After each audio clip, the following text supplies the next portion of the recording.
আল্লাহ তো তোমার বাড়ি চায় না, টাকা চায় না, পয়সা চায় না। আল্লাহ তো বলে নাই ব্যবসা বাণিজ্য লেখাপড়া চাকরি বন্ধ করে সারা রাত সেজদায় পড়ে থাক। আল্লাহ তো এটা চায় না। আল্লাহ বলে বান্দা ব্যবসা কর, লেখাপড়া কর, চাকরি কর, সময় মতো সেজদা দে, 5 বেলার নামাজ পড়, মা বাবার দোয়া নিয়ে চল, ওলামায়ে কেরামের পরামর্শ নিয়ে চলো, নবীজির আদর্শ মানিয়ে চলো।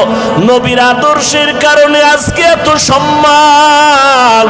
সারা দুনিয়াবাসী আজকে ইসলামের দুশ্মনী করে, বেঈমানেরা মাদ্রাসার বিরোধিতা করে, কোরআনের বিরোধিতা করে।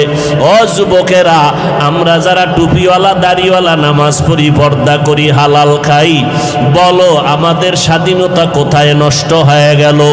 আমাদের খানাও বন্ধ হয় নাই, আমাদের চলাফেরার স্বাধীনতাও নষ্ট হয় নাই। আমাদের মতো দাড়িওয়ালা নামাজি ব্যবসা করে, অভাব নাই, চাকরি করে, অভাব নাই। তুমি কেন বলো নবীর তরিকা মানলে স্বাধীনতা চলবে না? বরং আমি চ্যালেঞ্জ করে বলবো, আমরা যারা নবীর তরিকা মানিয়ে চলি, আমাদের মতো সম্মানে জমিনে বর্তমানে কেউ নাই। আমরা যারা নবীর আদর্শ মানিয়ে চলি, আমাদের মতো শান্তিতে জমিনের মধ্যে কেউ নাই। তোমারে কোন শয়তানে ধোকায় ফেলে দিল, আজকে তুমি টুপি মাথায় দিতে চাও না? অথচ তুমি মুসলমান, আমিও মুসলমান। তুমি যে আল্লাহ মানো, আমিও সে